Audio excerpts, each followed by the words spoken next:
So when he applied to CRNA school, he had tested out of this algebra course. They required it, but he's like, well, I tested out of it, so it must mean I don't need it. Wrong. His applicant got put in a pile of not qualified applicants because he just simply didn't have a college level algebra course, even though he tested out of the college level algebra course. Then he went on to not be able to apply to that school, and then went on to interview another school and got in, right? Because the other school didn't require that. So that just goes to show that even a good applicant can get rejected, because if you don't follow these little nuances to a T, they're going to put you in a not qualified applicant pile, even though everything else is pristine. What all does it take to apply to CRNA school? In today's episode, we're going to reveal and unravel some of the little nuances around applying to CRNA school and exactly what you will need when that time comes. So let's dive in. I'm Jenny Finnell, CRNA and founder of CRNA School Prep Academy. I have always had a passion for helping those who aspire to become a CRNA. A couple of years ago, I started mentoring a handful of prospective students. Fast forward to today, and I have a successful mentoring program that has impacted hundreds of aspiring and now current nurse anesthesia students. What I enjoy the most in my business is connecting with you, the future CRNA. I love learning and growing with you. The road to CRNA is full of unique challenges, and no two journeys are the same. But every journey has a learning opportunity. I'm here to share what I have learned over the years from not just my students, but CRNA community leaders, program faculty, and from my time as a practicing CRNA. This will be your one-stop shop to get the mentoring you need to not only guide you into this career path, but support you all the way through to graduation day. So if you're a nursing student who's exploring the possibility, an ICU nurse actively pursuing CRNA, or a current nurse anesthesia student, you're in the right place. Tune in for inspiration and actionable takeaways that will help you from start to finish. Let's get started.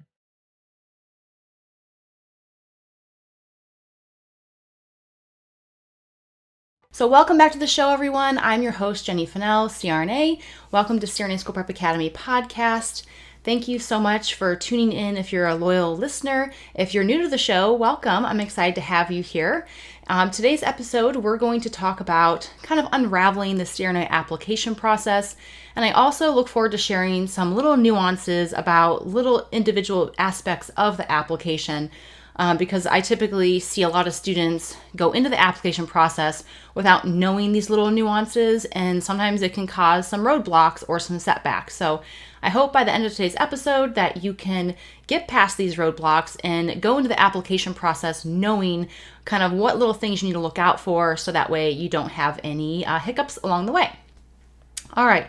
So first, let's kind of outline what are some of the aspects of the CRNA application, and what will you essentially need to apply to CRNA school.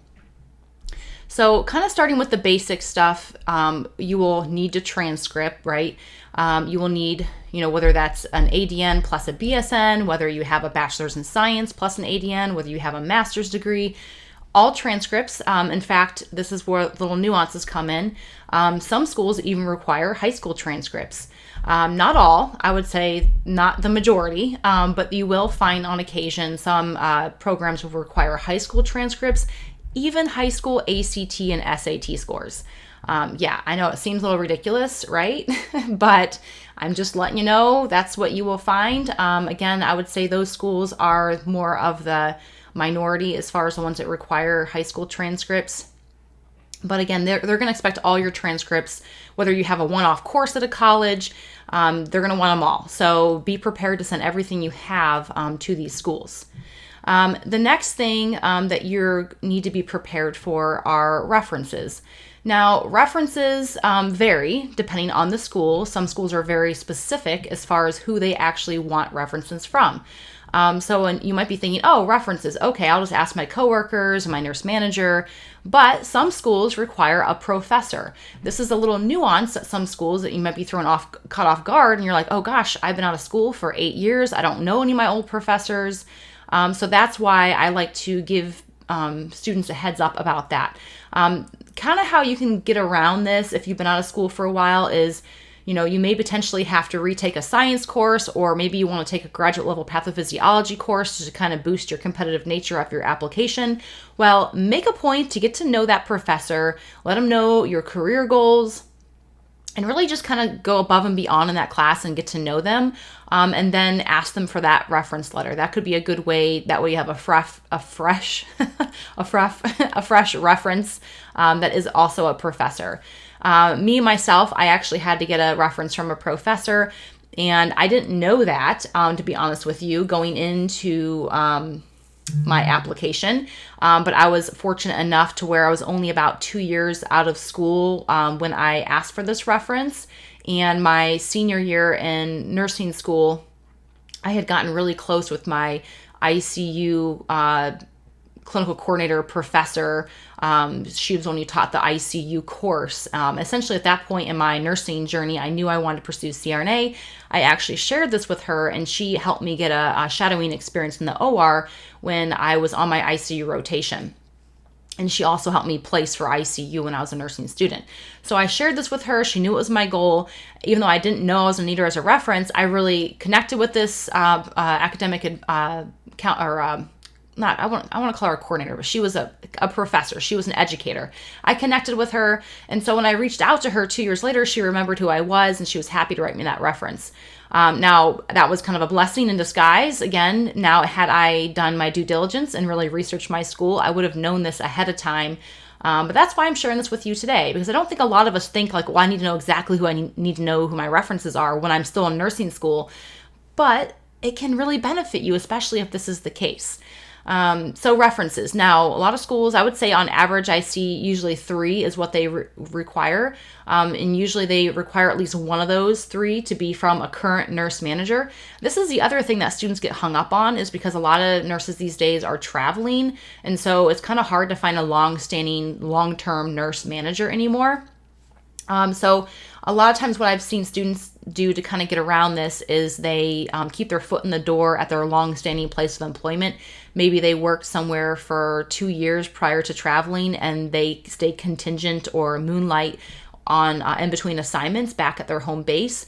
So technically they still have a long-standing nurse manager. I've also had students who are like, oh my gosh, my long-standing nurse manager just left. Now I have a brand new nurse manager. They don't even know me. I work night shift. I never see them.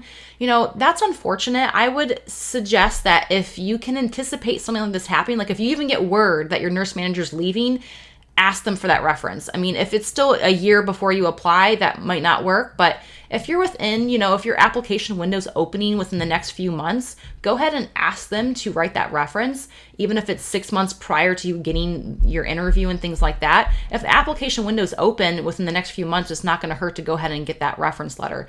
A lot of times you can just have them type it up on a Google document. And so that way you actually have it at the time your application window opens, and you can go ahead and submit that from a current manager, technically, right? Now, when they leave in the process of you interviewing them, well, that's out of your control. But if at the time that you ask for the reference or a current manager, that usually can kind of be something you can work around. I also recommend for you to reach out to your programs if this happens to you, and see what they recommend. Most time they're still going to say, we need a current nurse manager, and so you just have to ask the new one. Now, I also have had students who tell me that, well, gosh, they don't really know me that well. They don't really know what to write. Or maybe they do know you really well, but maybe they're not comfortable writing a reference letter. And so provide them some guidance. Give them your resume. Give them your personal statement. Give them something to work with so they can understand why you're pursuing your graduate degree. Again, kind of giving them some highlights of what you think your attributes are is really helpful when they're writing the reference letter. Okay, so that's enough on references. But yeah, usually they require, a current nurse manager, may or may not require a professor, and then maybe a peer.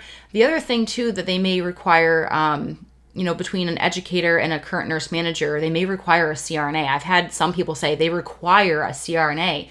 And if you literally don't know a CRNA and you haven't been able to find a job shadowing experience, or maybe you did, but maybe it was a while ago and you don't have the contact anymore because you didn't know you needed a CRNA reference. See where I'm getting with this?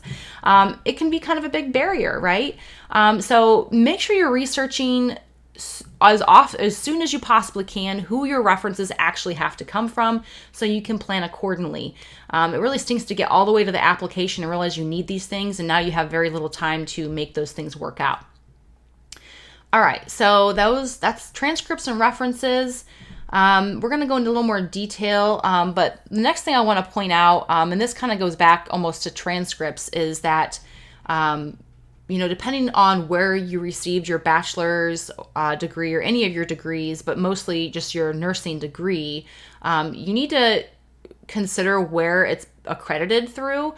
There are some nursing programs that are only regionally accredited or only nationally accredited. It just seems so silly to me. Like, I don't get it. It just seems silly, but it's essentially the accreditation body that has essentially approved the curriculum for that school. And CRNA programs sometimes do get very particular on where they want that accreditation to be through. Most schools will say that they want it through the CCNE and a national, like the NLNAC. Essentially what this means is Commission on College and Nursing Education, or the National League of Nursing. That's essentially what those bodies represent. But they want them to be, from a regionally or nationally accredited program. Some nursing programs are only one or the other. So that's why, and some require them to be both regionally and nationally accredited versus or nationally accredited but not regionally accredited. I don't know. Just research your school's requirements, and if they say something about the accreditation bodies, make sure that your nursing programs are as such. I recently had a student who was applying to schools, I believe it was in Florida, and his nursing program was, I think it was nationally accredited, but not regionally accredited, and his program required a regional accreditation, and so he was really limited then. Out of the 10 schools that he could have applied to, he was only then able to apply to 2 CRNA programs because of that. So that stinks. There's really nothing you can really do about it once it's said and done, once you have your nursing degree, but it does make a difference as far as where you can apply. So make sure you're researching that. If you're still early enough on in your nursing journey where you haven't actually received your bachelor's yet, or your actual nursing degree, maybe research that ahead of time. Same thing with your ADN degree, your undergrad degree. Make sure that you're researching what the accreditation bodies are prior to picking that university. I was trying to research more on what the difference is. It just seems so silly to me, if I'm being perfectly honest. This is kind of what I found. It says, nursing programs strive to be accredited by the Commissions on Collegiate Nursing Education, the CCNE, and the Accreditation Commission for the Education of Nursing, which are 2 national credentialing organizations. While regional and national accreditation have many factors in common, the biggest difference is that students can't usually transfer credits from a nationally accredited institution to a regionally accredited institution due to the higher prestige of a regional accreditation, which is, again, like, really, come on. Anyways, whatever. I digress. I just think that's so silly. Credits can often be transferred between regionally accredited schools, and nursing students can usually transfer credits between accredited programs. So you can feel free to Google more of that, but that's kind of what I found. And again, I think it's really silly, but it's something I want to point out because that could be a big roadblock. And it has been, unfortunately, for some students inside the CRNA School Prep Academy. So it was worth mentioning here on the podcast. All right, next we're going to talk a little bit more about GPA. And so while I did mention transcripts, let's kind of get a little bit further because these schools will have a requirement about GPA. Depending on your CRNA program, they may say a nursing course is 3.0, science course is 3.0. They usually will break down just more than just your GPA because all schools will look at not only your overall GPA, but they'll look at your science GPA. Now, some schools will say a 3.0 GPA with a minimum of a 3.2 science GPA or recommended 3.2 science GPA. I mean, it could be any variation of that. I've seen other programs that say 3.0 on all undergraduate courses or a 3.25 on the last 60 credit hours undergraduate courses on a 4.0 scale. So this can vary. As I said, I mean, they're all relatively the same, but they're all could be a little bit different, which is why I want to make sure I'm pointing this out. But for the most part, you're looking at the average applicant who gets an interview to have right around a 3.5 and gain acceptance, to have right around a 3.5, both science and overall GPA. Now, if you have less than that, please don't be discouraged. I had less than that as a science GPA. My science GPA, I think, was a 3.4. And, it's okay. And I'm not saying you need to have a 3.5 to get in. You guys, that's the average. That means half's above, half's below. So if you're in the half below, you still have a chance because half gets in below, half gets in above. So understand that that's an average, which just is a middle smack dab in the middle number. So don't be discouraged, but know that if you have a 3.0 or even a 3.3, 3.2, you probably need to do some additional things to boost the competitive nature of your GPA. And I can't stress this enough that taking something like informatics or theory is not going to boost your GPA. Yes, it'll probably be an easy A, but it's not going to play in the overall picture because it's not a heavy science course. Taking a graduate level pathophysiology, on the other hand, and getting an A is going to really boost your GPA because it's going to go into your science GPA, and they really care a lot about your science GPA. They know it's a harder course. They know it takes more effort to earn an A in a pathophysiology course than it does an informatic or health assessment course, right? So be aware of that when you're picking the courses you want to take to boost your GPA. The other general courses are not going to do as much for you, okay? It might boost your overall, but if it doesn't boost your science, it may not actually help you get an interview, is what I'm ultimately saying. And also, don't overload yourself. I've seen students who are like, I'm taking chemistry, I'm taking the CCRN, I'm taking the GRE, and I'm also taking a biology course. I'm like, oh my gosh. I'm like, what? Like, whoa. Because ultimately, you guys, you do not want to take a course and not try to get an A. Like, you need to be making sure you're putting all eggs in that basket. Because the last thing you want to do is have a current science course and get a C, gosh forbid you get a C or even worse, a D, because that'll really, really hinder you from going forward. But keep in mind, if you actually want to boost your GPA with a course like this, you have to get an A or an A minus. A B is a 3.0, a B plus is a 3.3. If you have a 3.4 and you think you're taking a course to boost your GPA and you get a B plus, that's a 3.3. So you're actually going to be bringing your GPA down versus up. So you have to be getting an A or an A minus in these courses. Otherwise, it's really not going to do you any good. So plan for that when you're taking these additional courses to boost your GPA, that you have to make sure that you're giving it your all. Don't spread yourself too thin by doing so many things. This is why the runway leading up to applying to CRNA school needs to be long. I say the most successful students are planning 2 to 3 years prior to even applying to CRNA school. I'll say that again because you might be like, ugh. Yeah, 2 to 3 years prior to planning for applying to CRNA school, I see students find the most success. Meaning these are the students who are getting in on the first attempt, are the ones who have been spending the last 2 to 3 years planning for their CRNA journey. This means if you want to get 1 year ICU minimum and then get into CRNA school, this means that when you're a sophomore in nursing school, you are planning for CRNA. That's what I mean. It usually starts pretty early on if you want to gun it into CRNA school. Now, don't get me wrong. There are people who come into CRNA world after they've already started working in the ICU and they decide to go ahead and go for it. And some of them do find success. But I just will say, just from my 3 years working with students very closely and heavily, is that I see more of those students find roadblocks and then it delays them, and sometimes it really discourages them altogether. So I really want to stress that enough, that you really have to be researching your school's requirements and planning for your road ahead, so you give yourself enough time. Don't stress yourself out, because like I said, if you were to wait till the last minute, try to do all these things and end up getting a C in a grad pathophysiology course, how is that going to make you feel? How are you going to feel like you can move forward? I mean, you could, but now you've just put another barrier in front of you, and it's going to be even harder. So it's going to take, more grit and perseverance to push through that, shortcoming at that point, where if you had planned for it and really put not so much on your plate at one time, you could have made a point to really strive to get an A in that course, is all I'm saying. So just use caution when you're taking graduate courses to boost your GPA. You have to make sure you're putting it at the top of your priority list to do that. And same thing with like the CCRN and GRE. When I hear students say they're just going to wing it, like I almost like, why? Why would you do that? Like, maybe it's just not how I am, because I'm way too OCD to just wing anything. I mean, don't get me wrong, I wing things, but I also equally, if I'm working towards something, I put in the work. I do it for a long, long time.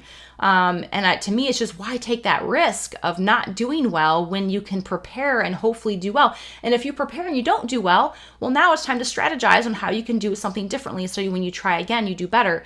But when you wing it, here's why I think that's so bad, is because these schools will then see if you take the GRE, even if it's not required. I've had some students who are like, I'm just going to take it to see if it boosts my application. I wouldn't do that, by the way. But I've had students who do, and then they don't do well. Well, when you have your GRE and now you have to report it, right? So that's not good. Especially when they're like, oh, I'll just take it and see how I do. And it's like, it's not why. If you only take it if you need to, first of all. And I know I'm going off on a tangent, so bear with me on this tangent lane here. But same with your CCRN. Some of these programs will want to know your score. So if you're like, oh, I'll just wing the CCRN and see how I do. Well, now you have to report your score. So if you barely passed, versus if had you prepared for it more, maybe you could have scored better. And now your score would actually show the programs, oh, wow, they, scored about a B+ on their CCRN. We know they're about a B+ student. Cool. We need a B+ to stay a current student in our program. I mean, the reason why these schools care a lot about GPA and things like that is because in order to maintain your student status in their program, a lot of them require, to maintain a B average in all of their courses. So that's what they look for. They look for students who have a history of that. So it kind of reassures them that they're picking someone who can be successful in their program. Because if they don't, then they have a high attrition rate. Then the students are flunking out essentially of their programs. And I am a firm believer that just because you have a low GPA in your undergrad or whatever the reason may be, maybe you went through some traumatic life experiences, I don't know. I know you can do it, but you have to also equally prove that to the programs. They will not just take your word. They need proof, which means you need to take a current science course, whether that's graduate level, undergrad level, and get an A. That's proof. You're saying, I know my past shows that I'm more of a BC student, but look at here. I've taken 3 science courses since then. I've gotten A's in every single one of them. I'm ready, and then they're like, oh, you've just proven to me that yes, you are ready. Let's let you in. So, that's all it takes, guys, is to show your work ethic, to show where you currently are. Don't let your past hinder you. Just prove where you currently are to the programs and you're going to be A-okay. Now, that being said, if you have a lower GPA, you probably will still face more rejection than not, and that's okay. It's okay. You just have to kind of go into it with the expectation that it's going to be okay.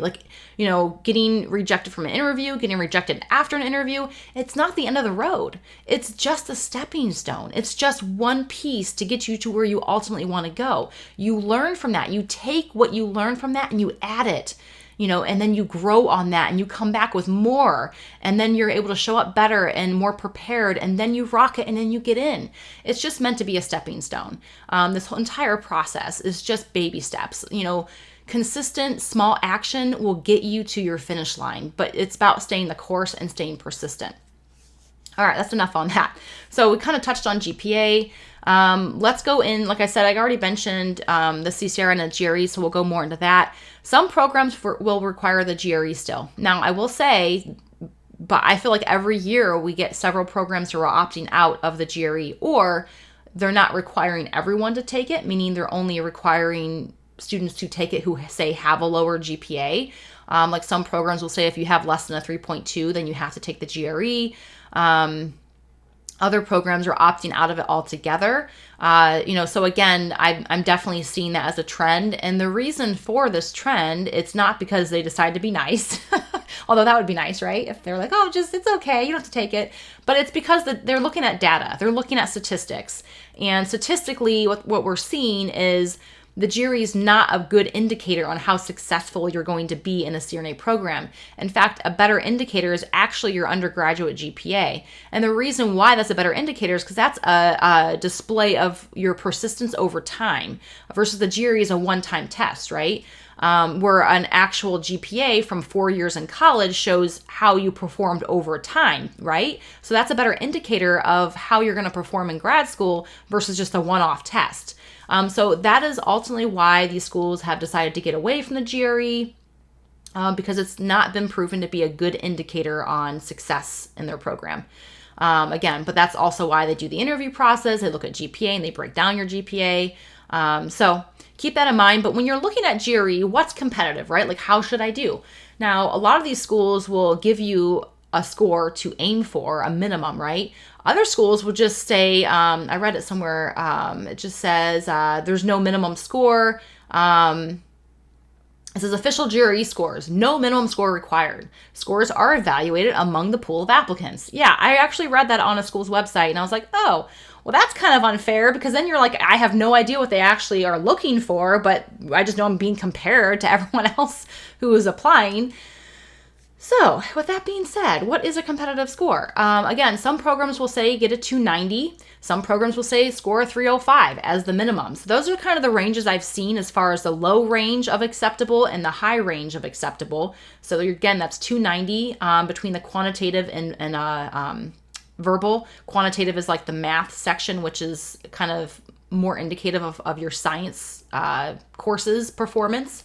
So definitely aim to do well in the quantitative section. And just so happens that it's also the easiest one to boost quickly. Because your verbal, it just takes time. I mean, verbal's hard. I struggle with verbal. I just was like, if I score average, I'm going to be good. And I just focused all my energy on improving my quantitative score. And I did tutoring and things like that. And I did dramatically improve my quantitative score to where I initially, when I took the GRE, I think I had a 295 or something like that, which was not high enough to apply to my program. And so when I retook it after I paid for tutoring, I got my entire score up to 311. But that being said, my verbal remained the same, which I was fine with. I'm like, cool, I'm just average on my verbal, guys. But at the time, it was also not doctoral degree. There was not a lot of, there was writing, but it wasn't the way it is now with all the doctoral papers. But I knew if I scored average on my writing and my verbal, then I would be okay. So I mostly put all my energy into preparing to boost my quantitative score. Which is math, right? A lot of math and science stuff. So just know that. But yeah, a 305, some schools require a 305. Some schools require a 300. I'm just giving you a range here. So if you can get a 300 or a 305, I would say you are going to be good. If you get higher than a 305, well, now you're competitive. So bear that in mind. If you are over a 305, you will be competitive for CRNA applications. Now, the writing, to be competitive, I would say aim for a 4.5 or a 4. Some schools require a 4 at the minimum. I don't get too crazy worrying about getting a 405. As long as you have, say, over a 305 on the overall and a 4 on the writing, which is what they require, that's fine. But if you get a 4.5, that's pretty impressive, right? But some schools only require a 3 on the writing, which is actually kind of low.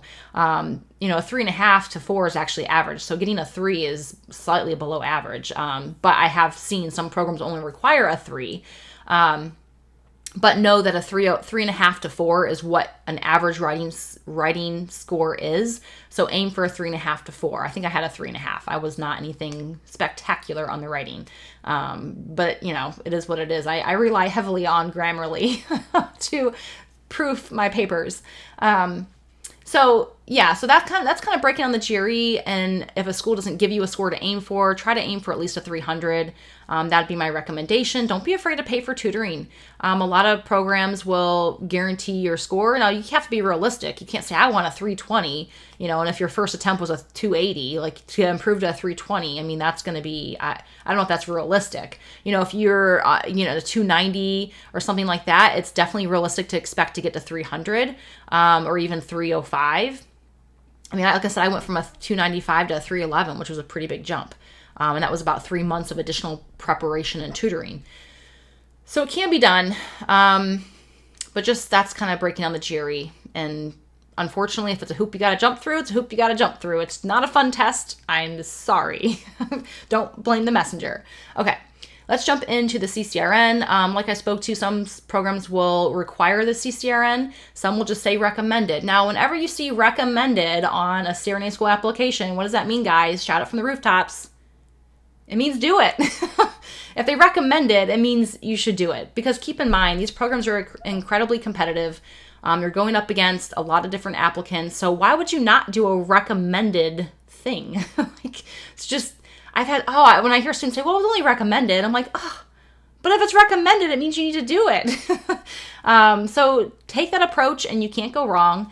If you don't have the hours in the ICU to sit for the CCRN, don't lie. Please don't do that, because you can get audited and lose that, and that would be devastating. So don't do that. But it's okay. It's okay if you don't meet the hours. You can still apply, even if you don't have your CCRN, as long as it's only recommended, not required, right?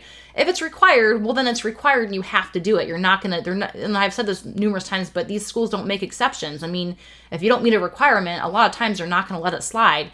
Now, that being said, I've had some students who maybe are missing the benchmark on the GRE by just like a point or two, and their programs are like, yeah, okay, just still apply.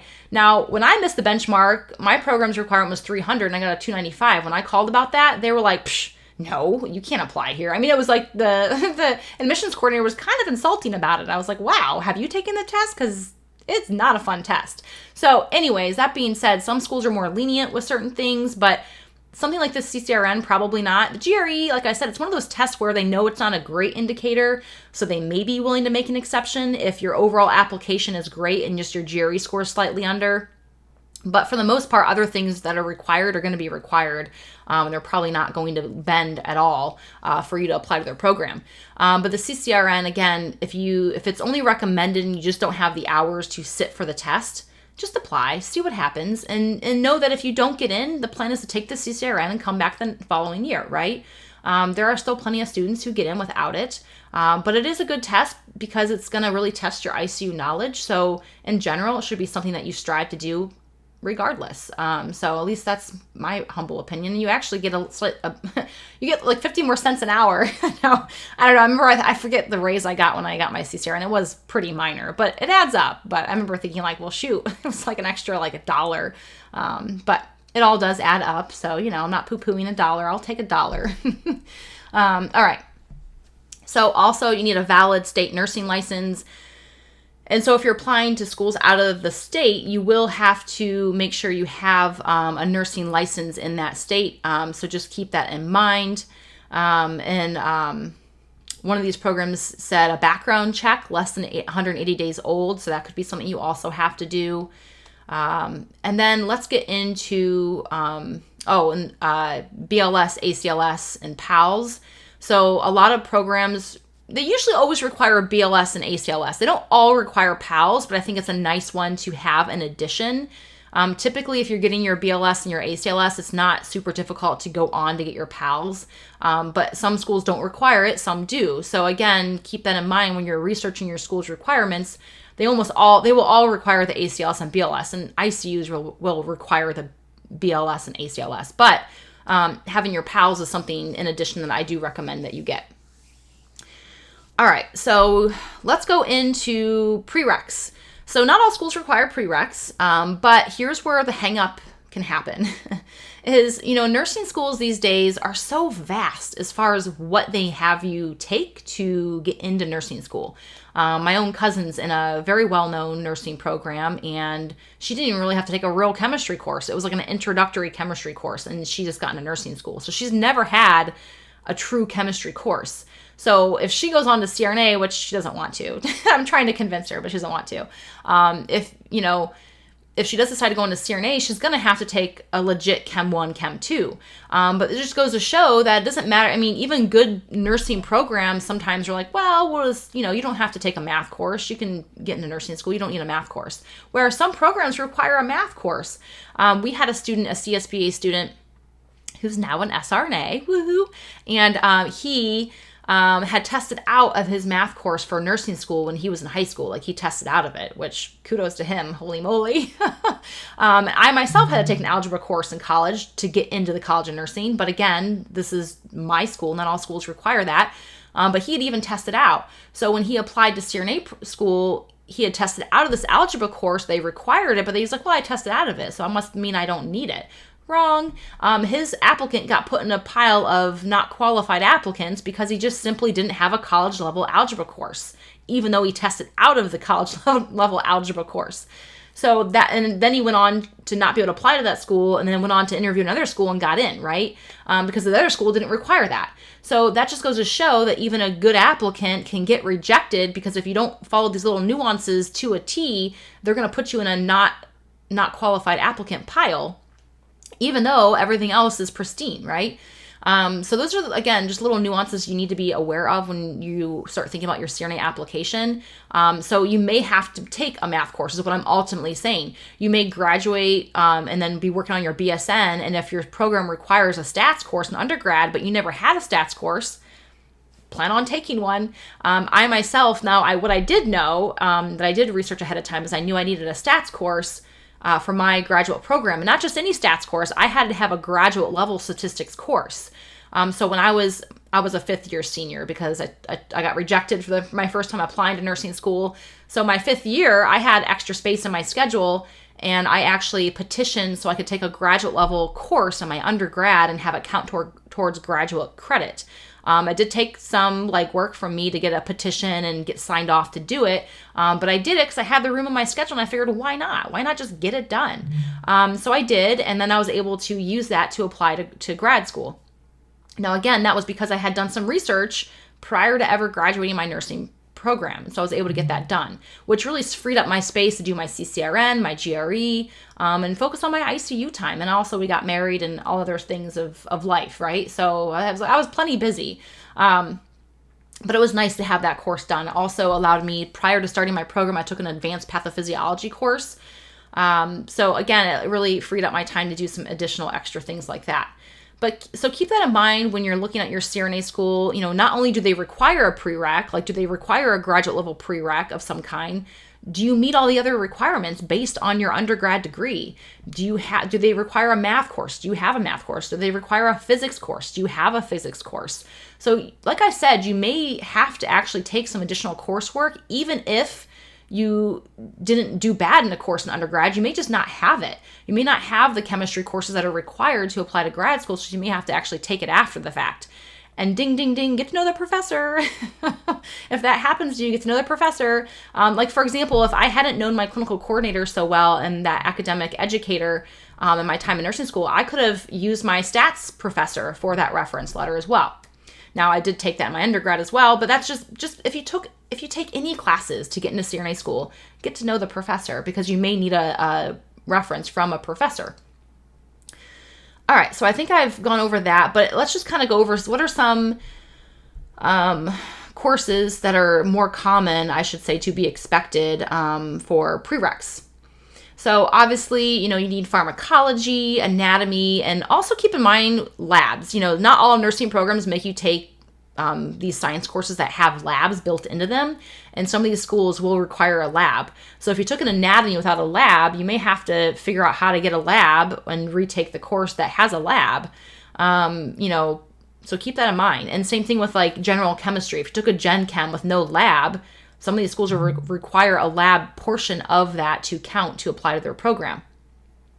So again, general chemistry, sometimes it's biochemistry, Chem 1, 2, organic chemistry, microbiology. And then another thing too, which is interesting, is sometimes anatomy physiology is separate and sometimes it's combined. I also had someone tell me they had a physiology course combined with a pharmacy course. I was like, what? I didn't know they even did that, but apparently they do, and she didn't do very well in it, which I think it would be incredibly hard to learn physiology for the first time along with pharmacology all in one course. That sounds like a lot. But she went back and she repeated just a physiology course and just a pharmacy course and did very well in both of them. And the school accepted that and was fine.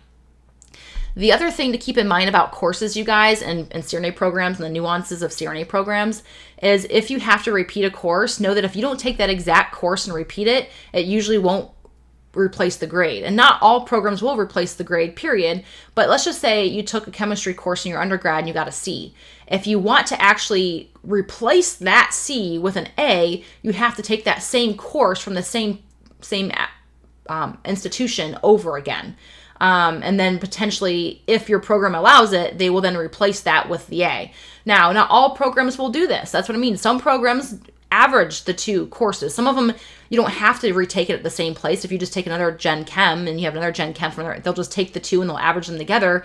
So these are little nuances that, again, you kind of have to find out so you know how it's going to work in your favor. There are also CRNA programs who do not retake or do not take retaking courses, meaning if you got a C in chemistry, even if you retake it and get an A, they're not going to consider the retake, right? They're going to consider your original grade. So that's unfortunate. I would say that's kind of in the minority again, but I just know there are programs who just don't consider retaking courses. Kind of what's set in stone is set in stone. They go by what you have, and any new courses you take, like advanced graduate pathophysiology, of course will go into your science GPA, but trying to retake a course to try to get a better grade, it's not going to reflect, and they're not going to average that into your GPA. So know that. I would say the vast majority of schools tend to average the two to kind of balance things out. But if you know that's a weakness of yours and you know, like, man, I didn't do great on biology or chemistry, my science GPA is barely a 3.0, but I retook both those courses and I got A's, find a college that will omit the lower scores, and now your science GPA is more like a 3.6, right? Versus if they were to average them, you might be looking at a 3.2, right? So keep that in mind when you're applying to CRNA school. Kind of do what's going to work best for your situation. All right, so next we're coming on to the resume. Resume might sound, people ask me all the time, well, they'll say a curriculum vitae. What is the difference? And I do get there's a difference, guys. I understand that. You can Google the difference. It's just one is more meant for like a longer form resume, like for people who are getting their PhDs, who have tons of doctoral research papers to put on there. And it can be like 20, 30 pages long. But trust me, don't give them a 30-page curriculum vitae. But for the most part, CRNA programs, when they put that on their website, they're using the terms interchangeably.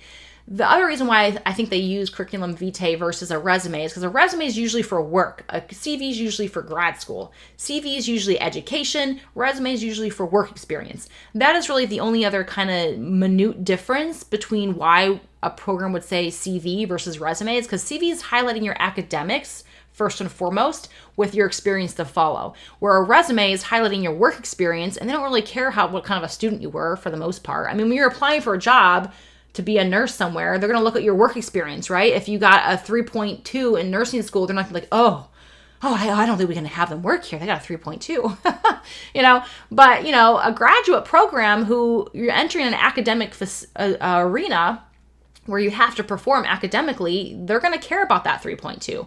So that is the other reason why I see schools throw out the term CV, is because technically the CV is really highlighting someone's education first and foremost versus just their clinical experience. But CRNA schools want to know both, right? They care about your academic performance and they care about your clinical experience. So don't get too hung up on the difference. And I also made some, if you want to go to my Instagram, which is CRNA School Prep Academy, you can watch some reels I made about quick tips on resumes. I also have an entire podcast episode on it. So I'm not going to beat this topic over anymore, but definitely make sure you're doing your due diligence and being thorough on your resume preparation. Trust me when I say they have hundreds of applications come in sometimes, and if your resume is just subpar, it's not going to wow them, and you're not going to they're not going to be excited to meet you. It's almost kind of like it's their first impression of you is really your resume and your personal statement, and they don't know you. They literally know nothing about you. So if you're changing your text fonts and your bullet points are off center and all not matching up, and you're going from saying 3/16/2022 to April 22nd to, you're instead of using a 3, you're using the word April. It just doesn't, it's going to look kind of sloppy, and they might kind of think maybe you're a sloppy student, right? And, I hate to say that, but it's just truth, right? We're humans, and humans make quick judgments. They say, on average, when you meet someone, you judge them in 6 seconds. Now, I'd love to say I'm better than that. I don't do that, but you guys, they've studied this, and humans do it. We all do it. So I know I'm guilty of it. Everyone's guilty of it. 6 seconds is all you got. Fly. So just be aware of that. Same thing goes when someone's reading your resume or personal statement. They judge you pretty quickly. And if it shows that I've had students reach out to me. They're like, oh no, Jenny, after I submitted it, I realized I made a typo, and I feel like if they're going to throw my resume in the trash, it's okay, you guys. Also, we're all humans. I make typos all the time. Legit, if you've been following me for a long enough time, I guarantee you've read plenty of typos that I've made. I mean, it happens, but what I will say is just do your best when you're doing something like that, and make sure you're proofreading over and over. Use Grammarly, have your coworker, your peer, use a service inside the CRNA School Prep Academy, which, by the way, I should say this now because by the time this airs, I think it's going to be live. I think because this is almost live, because I think this is going to air at the end of August. But we're actually taking services inside of CRNA School Prep Academy and moving them outside of CRNA School Prep Academy. Now, if you're a current CSPA student, have no fear. I got you. I thought about this. I want to make sure that you guys are getting a perk to being a CSBA student, which you will. You're going to get a discount on services. However, I couldn't keep doing it the way I was. I was not able to grow the services the way it was. It was just too cumbersome for me to do. And every year, especially in the fall when interviews season happens, we get slammed with people who are like, I want a mock. I'm like, I only have 12 people. And out of those 12 people, I mean, you guys, we're cranking out over 100 mocks sometimes a month. That's a ton. And the demand was probably for 200 or 300 mocks in 1 month. I mean, I don't have enough people for that. There's not enough hours in the day. And keep in mind, everyone who's doing mock interviews are also full-time students, full-time CRNAs. You know, they have life. This is not their full-time job. So their schedule when they can fit in mocks is like kind of around their regular obligations. So that being said, I'm launching a website called Nurses Teach Nurses. So if you go to nursesteachnurses.com, it is essentially private as of now because I didn't want to get overwhelmed, if I'm being perfectly honest. I wanted to really grow it slowly. It's going to be open to the public to essentially book services, but providers are going to be by invitation only. So if you're listening to this, you're like, oh, I'd love to be a provider. I'd love to share what I have to offer. If you're an ICU nurse, whatever specialty you're in, you could already have your master's and you're like, wow, I could really help mentor other nurses. And by all means, apply to be a service provider with Nurses Teach Nurses. I can post the sign up link. It's a waitlist link below. But that being said, all the services are moving to this new platform. And I built it custom with you in mind, knowing that we need to be able to easily reschedule. You need to easily be able to find your service. We're going to be able to have testimonials, reviews on there. It's going to be like a job board, but for services that you can book that's going to help you. It's a mentoring community, a mentor site, again, called Nurses Teach Nurses. So I'm hoping what this means for you is we should have a lot of additional opportunities to get resume edits, personal statement edits, mock interviews, because again, I could now have 100, 200, 300 providers and never have a shortage of people to offer these services for you. And again, you're going to have testimonials, reviews, so you can kind of pick and choose different price points, whatever it is. Overall, it's a good thing. So I assure you, I promise you that I did this with you in mind to just make it better for you. All right, so that's enough of the tangent on that. But yeah, the resume. Just make sure you're doing your due diligence and reviewing your resume before you hit submit. And it's okay if you make a single typo or even 2 typos, may or may not even be noticed. I'll also comment on this one last thing is when I went to apply for a job and I know better. And so here I am like preaching this to you. And as I usually say, I'm usually telling you things that I've done before and I've screwed up before. So I'm human too, and I've made a lot of mistakes, trust me. But I made a typo on my resume and this anesthesiologist pointed it out on my interview. And before he pointed it out, I didn't even notice it. But instead of saying arterial line, I said atrial line. So whoopsies. I mean, it didn't catch in the spell check because atrial is a term, but it's supposed to read arterial. So it happens, guys. I mean, we had a laugh about it. It's okay. I actually still got offered that position, by the way. But I actually did not take that one. Anyways, then let's go into the essay. The essay can vary depending on your school. Some schools, like this one I wrote down, says 3 short essay questions that have to be 100 to 200 words each. That's not long. In fact, that's a challenge in itself. And be sure when they're putting these directions, you guys, that you're following the directions. If they say 100 to 200 words, if you go to 205, it's probably not a huge deal. But if you go to 300-400, you didn't follow the directions. Right there, they're like, they didn't follow the directions. So I think that in itself is meant to be a challenge to see if you can follow directions and really stick to it. So it's really just a quick, brief summary. But the questions are as such. Why do you wish to join X DNAP program? What is your proudest professional moment? What do you anticipate will be your biggest challenge as a nurse anesthesia student? That's it. Those are the 3 short essay questions that this program asks for their students. Other programs have, tell me about your professional and academic goals, or, why are you picking X program? How do you foresee yourself in the future during your time as a CRNA? I mean, they can vary across the board. Some of them are just open-ended, write a personal statement. And then you're like, okay. And what I want to say about personal statements is don't just regurgitate your resume. It doesn't sound good to just, essentially it's like if your essay is just reading your resume, yeah, that's not gonna play well in your favor. I mean, legit, I've read essays that are just like almost bullet point essays where I'm like, that's not an essay. I always suggest my students to, come up with the body, and kind of outline it first. Then I always suggest to write your intro based on the body, and then write your conclusion. Blah. Because when you do it that way, you've thoroughly outlined your body and you know what key points you want to speak to in your body. And then when your introduction can then lead a segue into that body, and then your I can't even talk today. Your conclusion then summarizes those key points. So I think starting with your body of your essay is always the way to go. And that way it'll help you stay organized and on point versus all over the place. I know me, the way I speak, the way I think, I'm all over the place most of the time. I'm usually not very concise and kind of matter of fact. I can go in like 10 million directions. So by organizing my body first, it allows me to stay on task. So that's my recommendation. If they give you kind of a generic open book, highlight your strengths and talk about them a little bit. You don't have to, again, regurgitate your resume, but if there's something on your resume you want to highlight in more detail, like maybe you got a Daisy Award, or maybe it's a good opportunity to explain why you got that Daisy Award. Things like that. All right, so then let's see, is there anything else? I think the last thing I want to mention in this episode is that also some schools, after you submit your application, will have you do things like the Casper test, which is an emotional intelligence style test that actually asks you clinical scenario questions. Other schools will have you take a CCRN style test prior to your interview. And then some schools will have you take these tests before even offering you the interview, meaning you're not even qualified to get an interview until you essentially complete this additional portion of their application. So that's why I wanted to bring it up here.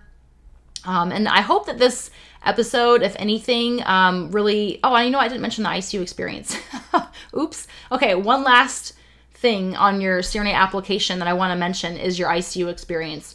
Most schools will require at minimum 1 year. Now, some schools require 2 years. And I know I've done an episode on how to gain acceptance to CRNA school with less than 1 year. I've had a lot of people like, well, that's not right. Well, like, just chill a little bit. What I was getting at with that is I have had plenty of students who are successful with less than a year. In fact, one of my good girlfriends who's a CRNA had only 6 months when she applied to CRNA school. But, before you freak out, but by the time she started her program, she met that year. And trust me when I say this person is like gung-ho, rock solid. I don't know how she does it. She's actually a mom of 4 now, and I don't know. She's a total rock star. She always has been. On point is what I mean. She's a preceptor. She's an educator. She's just an amazing person. But she applied at 6 months and got in, and she did just fine. And like I said, she's a rock star CRNA. And so that being said, a lot of my students have the similar experience, whether they have 8 months, 9 months, whatever. You interview, and by the time you interview, maybe you don't hit that 1 year mark, but they know by the time you start your program that you will hit that 1 year minimum requirement. So you always will have at least 1 year of ICU experience prior to starting CRNA school. That being said, a lot of these programs will make you sign some kind of document saying you will stay or remain full-time in the ICU up until you start school. So you do meet that requirement, because it's not fair. They have to require. If it's a requirement, that's a requirement. You have to meet that requirement. So don't get me wrong. You have to meet that requirement. But some of these programs, there's a program that's almost 2 years out, meaning when you apply to the program, you have to wait almost 2 years to start their program. Now, that's not super common, but it does exist. On average, most programs, you're waiting 6 to 9 months to actually start the program. So if you met that 1 year and you interviewed, you're actually going to have more like a year and a half to almost 2 years prior to starting the actual program. So keep that in mind.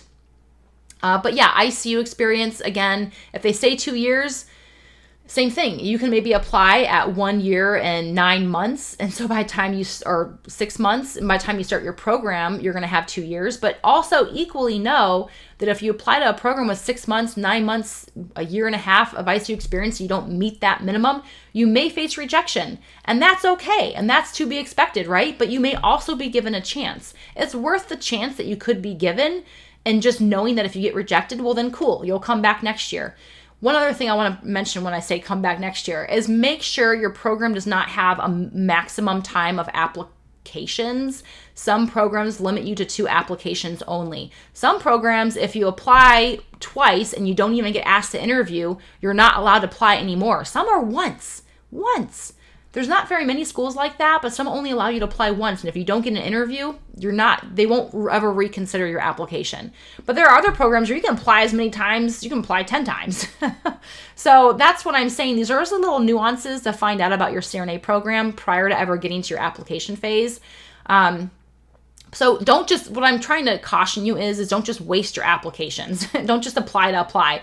Make sure you're giving it your full effort. If you're applying before you meet a requirement, make sure you can speak to that, because they may say, you're the only applicant that we're interviewing that has less than the 1 year minimum ICU. Why should we pick you?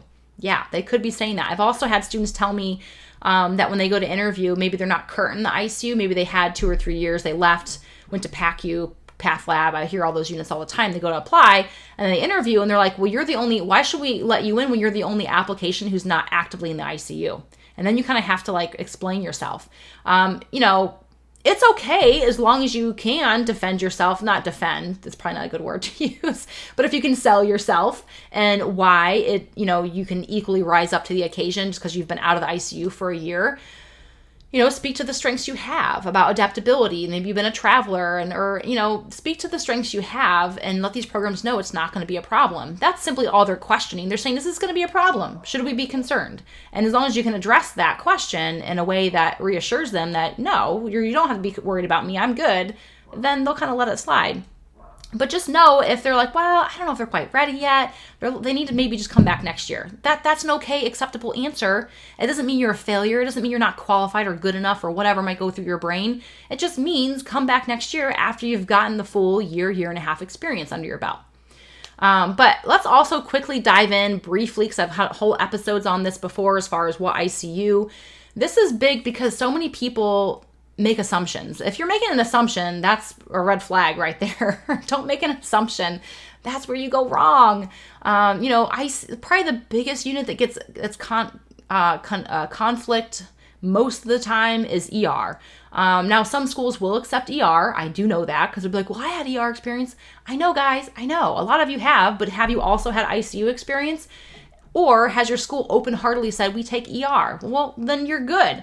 But if your school says on an individual basis or kind of says no, we don't take ER, well, then you need something other than ER.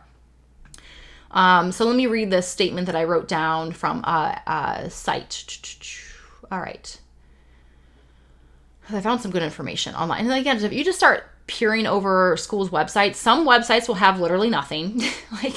Some CRNA school programs websites will have literally no advice. Zilch. It'll just say contact for more information. And I'm like, okay. While other schools will just pour into you and give you all kinds of FAQs and guidance. So look around. Don't just say, if your school's one of those schools that literally gives you no guidance on their website and you're like, well, I don't really know, but I'm going to apply anyways. A, no. Go to an open house. That is by far the best way to find out information. And B, try to look around other schools and see what their requirements are. It'll at least give you an idea before you just willy-nilly apply without really much any guidance. And obviously, if you reach out to them, they'll probably give you what their requirements are. I don't know why some websites keep the information somewhat hard to find or private. It's just the way it is. All right. Okay. This school says a minimum of 1 full year of critical care experience within the past 3 years as a registered nurse. Now, but keep in mind, within the past 3 years, you're going up against people who are probably going to be current. So if it's in the last 3 years, yes, you can still apply and you may still get an interview, but are you going to be the most competitive applicant? Maybe, maybe not. I don't know. It's like you're kind of taking a chance at that if you're asking me. Okay, so this includes emergency room experience, high acuity. So they put that in parentheses, high acuity. Flight nursing, particularly with high volume of scene calls, ICU, high acuity adult ICU, ICU, CCU, CVICU, SICU, neuro ICU, MICU, etc. Pediatric ICU, PICU, they did not mention NICU. All right. So again, you got to really peer over your school's requirements and take in consideration what their requirements are. But some schools may not even give you that much information. You may just not know until you go to an open house and ask. If the applicant can demonstrate excellent experience or knowledge in caring for children, young adults who are on ventilators, have invasive lines, have a variety of experience with medicated infusion, as well as medical conditions common to adults. And that was after the pediatric experience. Explanation, anyways. Let's see what other... Okay, emergency room. High acuity emergency room experience, particularly where there is a critical care area within the ER. I've had nurses tell me, well, but Jenny, my ER has an ICU holding area. Now, some schools will say that doesn't count. Like, I've had programs that are like, no, that doesn't count. We need a true traditional ICU, because I'm just letting you know what I've heard, guys. But other programs will say if you have this critical care holding unit within the ER, that counts. So that's why I just want to let you guys know that there's so many little nuances and differences between each individual school that you really have to do your due diligence and research the school. Flight nursing was another FAQ they had on here. It says, we accept flight nursing experience, particularly with high volume of scene calls, is what they said. So that's cool. Again, not all programs will, though. Some will say, while flight nursing is a great experience, we also equally require the ICU experience. So if you're currently a flight nurse, but you have ICU experience, we would take that into consideration. But if all you had was flight nursing and no ICU experience, which I don't think is actually very common, because usually I think to do a flight nurse position, you have to have ICU background. But I don't know if that, don't quote me on that. But like I said, if it's like your sole experience or the only experience you've had in the last 10 years, some schools may not like that, okay? Because it's more like the ER. It's more, you're only managing a patient acutely versus for a 12-hour shift, day in, day out, right? You're stabilizing and you're letting go. You're stabilizing, you're letting go. You're stabilizing, you're letting go. Where when you're in the operating room, you're stuck. You're in there for the full 12 hours. Whatever's going on, you're managing from start to finish. So that's why they like the ICU, because you're essentially doing the same thing. You're really managing a patient long-term and kind of seeing how you're what you're doing is actually affecting the patient's outcomes. It's allowing you to see the long-term management of a drip or a ventilator and kind of seeing the adjustments, gauging the changes in ABGs based on the ventilator changes, where when you're just stabilizing them, you don't really have time to see what you're doing and how it's actually affecting the patient. So that is why some of these programs don't consider ER true critical care experience. All right, so I think I covered everything. I hope I didn't miss anything. This was a lot. I know this is a heavy episode. Gosh, it's an hour. Sorry, guys. I try to keep these to a half hour. I probably should split this up into 2 episodes. But I hope you guys enjoyed nonetheless. Thank you so much for tuning in every week. If you have not yet, please leave a review on the podcast. I would love to hear from you. And also, if you want to hear something, you can reach out to hello@CRNASchoolPrepAcademy.com. Again, it's hello@CRNASchoolPrepAcademy.com. Let me know what you want to hear. I love to hear from you guys, and I equally love when you guys send me an email and let me know what your big win was from a podcast episode. Thank you so very much, and you guys take care. I'll see you next week. Bye.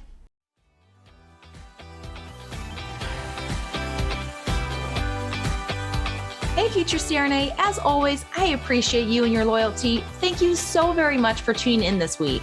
I'd love to hear from you, so screenshot this episode and share it to your IG stories with your biggest takeaway. Don't forget to tag me at CRNA School Prep Academy so I can personally thank you. Be sure to head over to CRNASchoolPrepAcademy.com to check out our blog and gather free resources to help you along your CRNA journey. Stay strong, and I'll see you next week.